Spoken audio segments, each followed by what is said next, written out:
Welcome to What's in Your Data. Brought to you by Melissa. Howdy, my name is Daniel Lee and I'm the Chief Data Wrangler at Melissa. My name is Anna Chong and I'm a software engineer team lead here at Melissa. Anna. Yes. Catch. Can you identify where the United States is on the globe? Ta-da! What about Korea? Da-da, da, What da-da. about Mexico? What about Australia? Right here. What about Greenland? What about England? Australia. What about China? Greenland is up here somewhere. England is here. Did it. So that's a lot of points, huh? That's a lot of points. And what's the point? What is the point? Let's get to the point. Let's get to the point. Mappy days with GIS. Nice. Yes, happy days. Happy Mappy Days. Happy mappy days. GIS. What is GIS? Do you know what it stands for? Yeah, Geographic Information Systems. That's right. Yeah. All right. And, we were talking about all the points and you were pointing them all out. And we could store that into Yes. a database as points. And I'm sure you're thinking about there's points and maybe there's lines like roads and polygons like boundaries of borders, right? Yeah. So GIS, Geographic Information Systems, is all data about that and more, and more. So really, the winter is coming. Winter is coming. Winter's coming. Actually, summer is coming, but yes, winter. Winter's Jon coming. Snow. Jon Snow. Maybe we're talking about the wrong Jon Snow. Different spelling, yes. Different John. Okay, all right. So let me rephrase. Cholera's coming. Have you heard of that one? Oh boy, Cholera's coming. run away from that. Yes. So actually, what we have here is the Jon Snow map. In 1854, there was a cholera outbreak in London. Yeah. And Dr. Jon Snow, with pen and paper, did some of the first spatial analysis. Yeah. We can see in a zoomed up picture here that he plotted where all the cholera outbreaks were, and they identified that there was a well clustered around there. Yeah. That well handle was the one spreading the cholera. Go figure, huh? Yeah, they didn't have Lysol wipes or whatever back then. They didn't have little hand sanitizers? Yes, hand sanitizers. But there really was, and due to his thinking of let's map out the cases and put it on a little map, and then see there's a cluster. Once they remove that handle, they clean up that well area. Yeah. The diseases went down. Ah, amazing. Yeah. So really using pre-GIS, but spatial analysis, Right. they were able to help do something, cure people, really. Right, yeah. I mean, what a genius way to figure something like that out, right? Yeah, that's awesome. So, they've been doing this with pen and paper, maps, making cartography for a long time. Yeah. But it was really the advent of computer systems that made it much faster and digitized. Okay. Right. Well, I guess you said, I mean, how does that go from pen and paper to computers? Well, as you can see, GIS, again, Geographic Information Systems, is a way of connecting the what with the where. Okay. So we've talked a lot about what data, right? Yeah. You got rows and columns. Columns are attributes, rows are entries. Yeah. You have as many attributes as you want.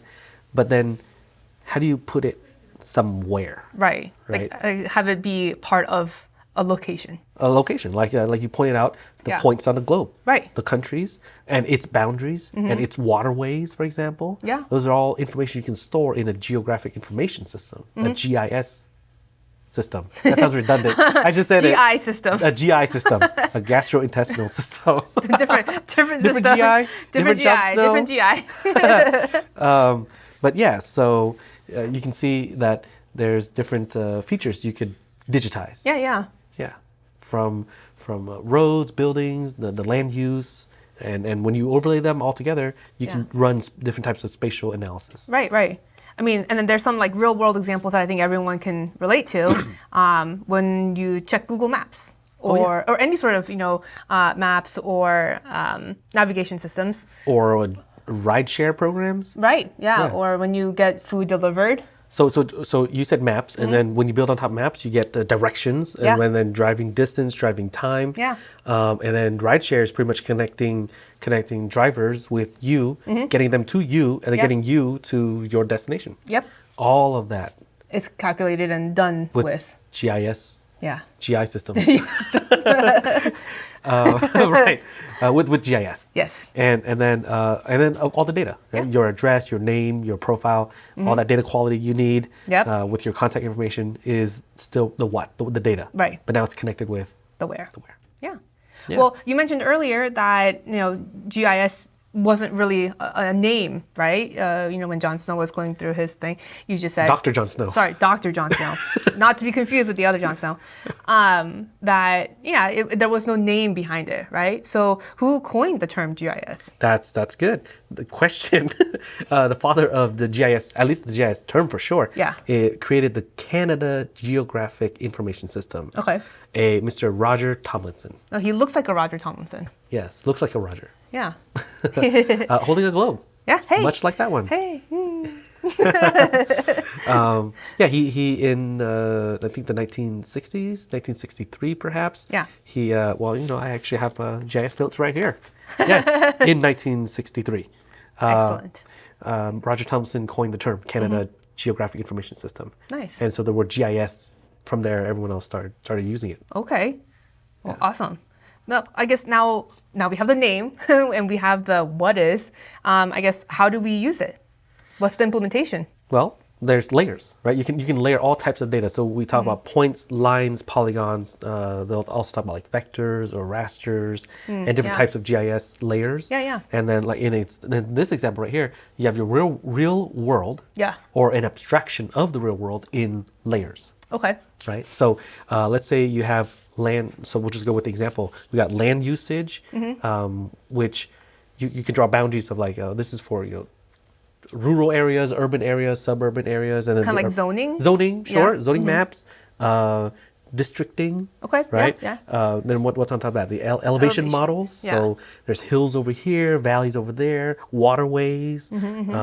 Parcels are pieces of land divided by the county or the government to sell or to ownership. Yeah. And then streets to bridges over those waterways, and then your customer data has their address. So addresses can translate to latitude, longitude. Yeah. Oh, latitude, longitude on a globe. Let's hold up the globe there. Okay. Latitudes are lines running lat-flat. So east-west, so the equator is 0. It goes all the way up to 90 plus and negative 90, 90 north and 90 south. And then we got longitude. Those run from north to south, starts at 0 over around England area, where the 0 line is, 180 west, 180 east. On the other side is the international date line. Yes. Yeah. Right here. Right there. I was pointing the line's right there.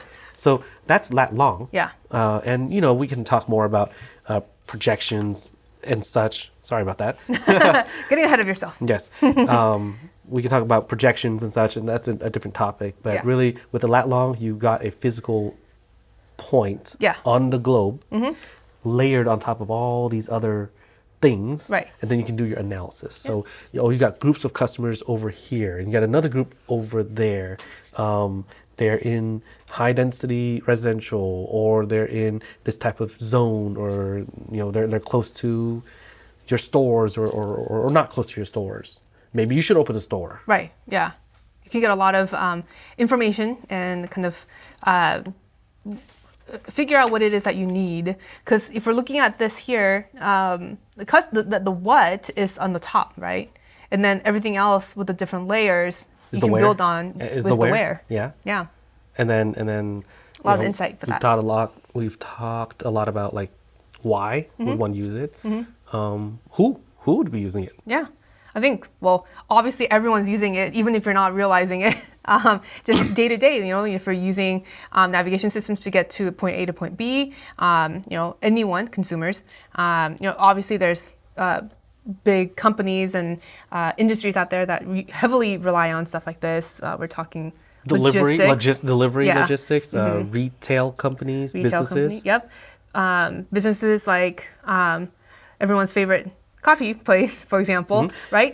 There's a well-known story that everyone's maybe former, I don't know, current coffee shops. They do research about where they should open up stores to be nearest their customers. Yes. Sometimes they even put multiple stores in the area because they know that there's customers coming from each direction. Yeah. And they have to support that. Makes it easier for someone to come to this one versus that one. Yeah. Yeah. Traffic easier flow. traffic. Yeah.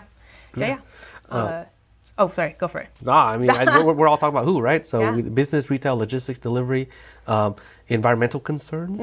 Yeah. So government studies, research studies, government, the public sector, definitely. Yes. Even 911. Oh yeah, yeah. They have to go. They have to know where to get to, the fastest way, the easiest way, all that. Yeah. Agriculture is a big one. You know, people don't think about it, but like drone technology and GIS technology, farmers use because they have to determine, well, their agriculture. Right. Farmers use GIS technology. Yeah. For GIS technology, GIS. Yes. For how to apply water and fertilizer, you know, crop rotation, planning. Right. Yeah. Yeah. So everyone can benefit from it. Everyone does benefit from it even without realizing. Yeah. Oh, so many places to go, so many things to see. I know, huh? Where would you go next, do you think? Have you heard of a place called Null Island? Null Island, like it doesn't exist? No, it exists. And it exists right there. So it's the default.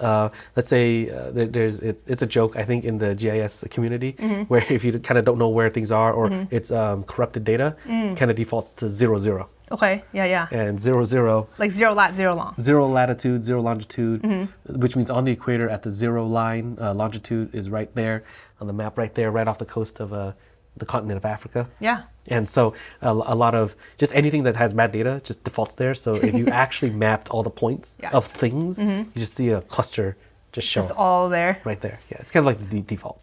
So it's like, so there's nothing there, but also everything is there. Maybe it's like the Hello World of GIS. Yeah, It's like maybe. I need a point. I don't know where was it? 0, 0.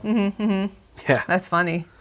And actually, we can zoom in a little bit for everyone to see. Yeah. Just right there. Gulf of Guinea. Yeah. Yeah. So that's the point 0, 0. I don't even know if there's actually an island there or if it's just water, but Well, it's we like can pretend. it's like Atlantis. You know, it's there. It's there. You just have to believe. Yeah, 0, 0. Yeah, awesome. Well, hey, there's another, I think, interesting topic that I can bring up involving GIS and kind of real world things that everyone, a lot of people may have heard about. Pokemon Go. Pokemon Go? Pokemon Go. Did you play? I played, yes. Or did you catch them all? No, that's impossible. Come on, especially in the real world. Gotta catch them all. Pokemon. Well, but see, that's the thing. It's like, using GIS and using real augmented reality on top of that. It's hard to catch them all because then you have to go to different places. I think that's the point. They're trying to get you to go places, right? Yeah, like Pokemon Go. Oh. Go Pokemon.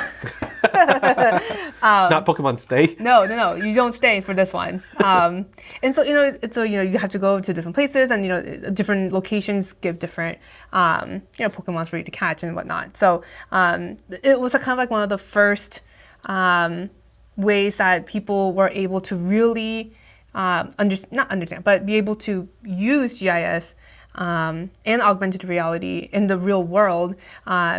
And I think it's kind of like everyone was experiencing it at the same time.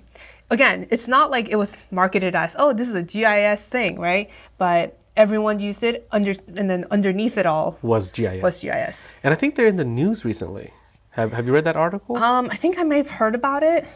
So Pokemon Go collected so much data.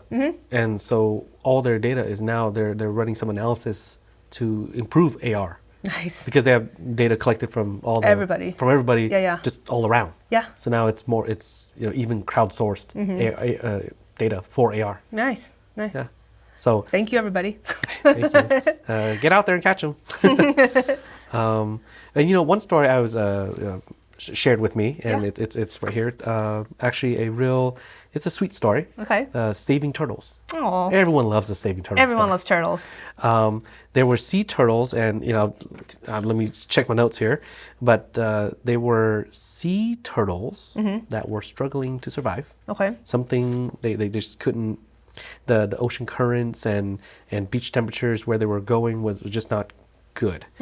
and turtles were dying. Yeah. Or they were suffering, struggling to live. Yeah. So the conservationists and scientists used software, GIS software, and they mapped the ocean currents, and they found a nice spot that would be an ideal habitat Okay. for these turtles. Okay. That they somehow just didn't know about yet. So then when they, I think it was in Gabon? Yes. Yes. Would be an ideal primary nesting site. So then when they relocated them there, and then now the colony's Thriving. Awesome. Yeah. And what is it? Creation of a new national park. Oh, to protect these Right. turtles Right, yeah, as yeah. their new breeding site. Nice. Yeah. All with the help of GIS. Oh, that's so sweet. Yeah. How cute. Oh, GIS saving lives. you know what? We were joking about winter's coming. Yeah. But, when the winter does come, there's always the North Pole Santa tracker. Yeah. That's GIS. That's true. Yeah, you see, where's Santa today? And he's flying around the globe, That's right? true. I've seen him. I track him. Yes. Gotta see where he's in my neighborhood, you know? Thank you, GIS. Thank you, GIS. Yeah. All right. Well, I feel like, GIS is all around us. Oh, we just touched the literally surface Yeah. of the globe. There's a lot. Yeah. And, there's, I think, the more you kind of dig into it, the more you realize how involved GIS is in your day-to-day life. So, thank you to all the GIS developers and, GIS. Thank you, GIS. Thank you, GIS. Thank you, Roger Tomlinson. To coin the term. To coin the term, and thank you, Jon Snow, for, for testing it out. And warning us that winter's coming. But yeah, really, GIS combines the what with the where. Yeah. And that's kind of like the link that allows us now to do all this analysis and understand where our data comes from and where it goes. Yeah. Really, physically, on a real world. Yeah. Wow. Well, that was fun. Who knew? GIS has so much to offer. But thank you so much for joining, learning GIS with us. If you like this type of content, make sure you click like and subscribe so you can be notified of when new videos are up and so that we can reach viewers like you. Email us at podcast@melissa.com. Connect with us, leave comments down below, and we look forward to hearing from you. Yes. Until next time. Stay data curious.